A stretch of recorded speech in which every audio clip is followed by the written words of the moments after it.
My name is Gaia, also known as Athena.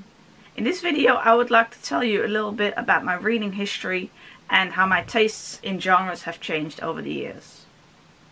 Once I had learned to read for myself, I often went to the library. I read first just children's books and later on also books for younger teenagers, sort of 12 to 15-year-olds. There wasn't really any young adult yet, there weren't any books for 15 to 18-year-olds. So I read children's books and books for younger teenagers. I also read a lot of information books for children because I wanted to know a lot about the world when I was young and I didn't understand how things worked. So I read a lot of information books about so many different subjects that the library had books of. When I was 11 I read It by Stephen King, and I also started reading adult thrillers, mostly written by authors from the United States, for example Robin Cook or John Grisham. A little bit later I also read books by Virginia Andrews.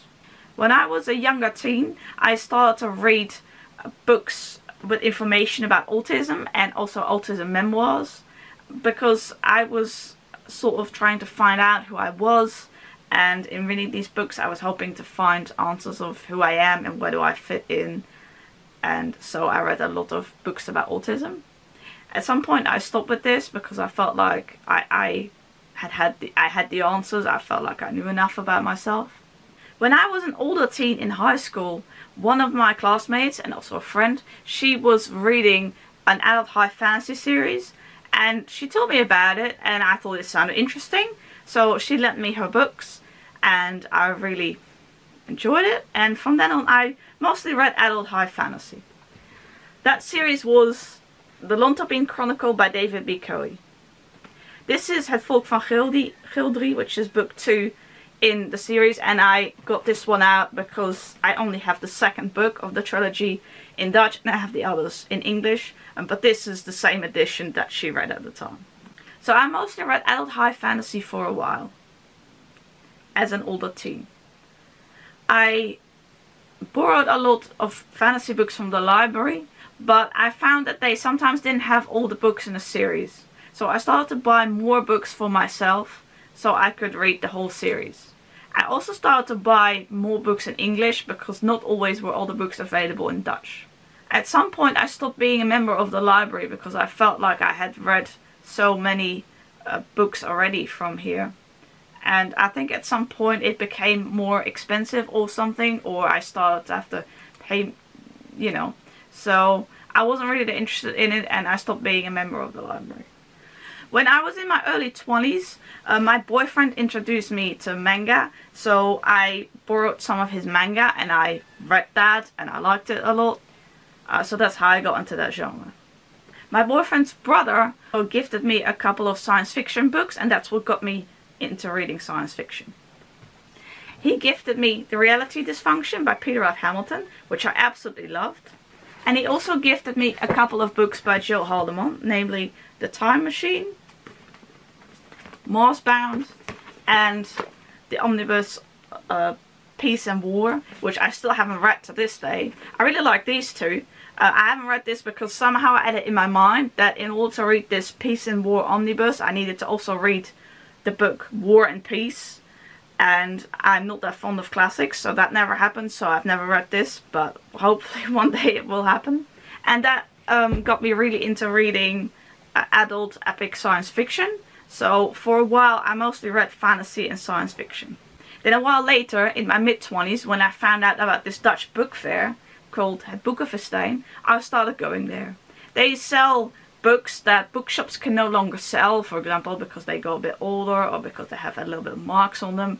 The Boekenfestijn sells those books for cheaper prices, so I started going there and I discovered new genres through the book fair.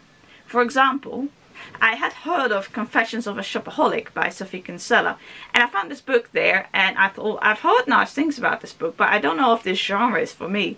So I bought the book for a relatively cheap price and I decided to give it a go, and I really liked it. So that got me into reading books by Sophie Kinsella as well as books in the rom-com genre in general. I also found at the book fair a book of Baantje. This one is called De Kok en de Wilg op Zondag, and this is the book that I found for, I don't know, I bought it for maybe €1 or something. And I had read Baantje books when I was much younger, but not for a long time, and so I saw this book, I decided to buy it, and I read it and I really liked it, and that got me into reading Baantje but also other detectives. I also got into more memoirs through the book fair because they sold memoirs at cheaper prices. I can't remember what the first memoir was though that I picked up, so I can't really show you because I can't remember which one that it was. I got into contemporary fiction through recommendations of websites, and that's how I found two of my favorite authors, Jodi Picoult and Diane Chamberlain.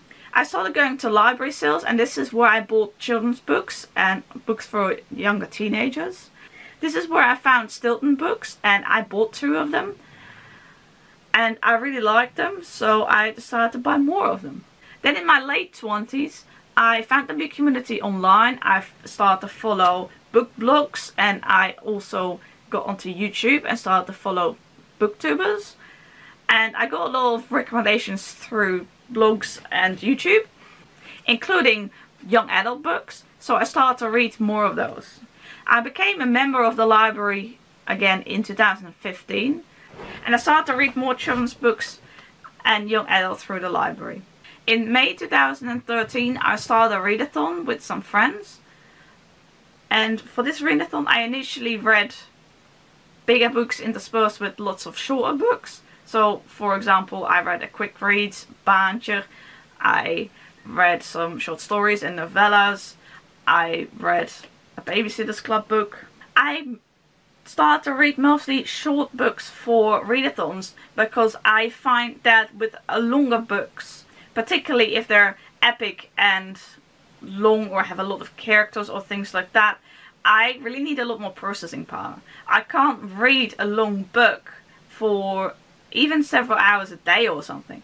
I need more time to process it. I need to put the book down and process all the plot twists. And I found that if I read shorter books that were easier to process, that I could read for several hours a day for the readathon. So that's why I gravitated towards the short books. Another reason is as well that outside of the readathon, the rest of the month, I usually gravitated towards longer books, and the shorter books often fell by the wayside. So that was another reason for myself why I decided to put the shorter books in the readathons. I started to then read more illustrated children's books, that also some that I borrowed from the library, both in Dutch and in English. I took a break from this readathon in 2017 because I was somehow not really feeling it anymore reading these specific books. So I decided to not put too much pressure on myself and just take a while off from the readathon and see how that would go. Now in 2018 I'm back, and I'm now reading manga and graphic novels and memoirs for the readathon mostly. I will say that nowadays I don't read as many long books as I used to, and I hope it will come back to me that I will still read some more longer epic books, but nowadays I just seem to be in the mood for a bit more medium-sized books that are maybe a little bit easier to process and less epic and focus maybe on a smaller round of characters. So maybe that's just what I'm in the mood for right now. Since 2017 I'm also reading more books with autism elements in them. So both fictional stories about characters with autism as well as non-fiction books about autism. For example, a lot of memoirs. Somehow I've really been in that mood for that the past while, and so I've been reading more of those kinds of things. The past few years there also seems to be more attention to diversity in particularly the young adult genre. I have been reading not only more books with autism elements, but also more books with other elements of diversity. For example, LGBTQ books, books with people of color as characters, books with characters with mental illnesses, things like that, with disabilities. I've been trying to read more books that have such themes, and I find it really interesting. So the past few years I've read a variety of genres, and it's been quite a journey. My tastes are still changing, and right now I read a mixture of children's books and young adult books and books for adults. But of some genres I read more in a specific age category than others. For example, I find I don't read a lot of adult fantasy anymore. That's just not what I've been in the mood for lately, but I hope that comes back. I have read a lot of memoirs recently. Well, we just have to see how it goes. Reading tastes are always changing, and yeah. Well, thanks for following me along on this video. I try to tell things from memory as I remember them, but it's possible that I forgot something, or I may have made a slight error in what happened and things like that. I hope you enjoyed this video. See you around. Bye!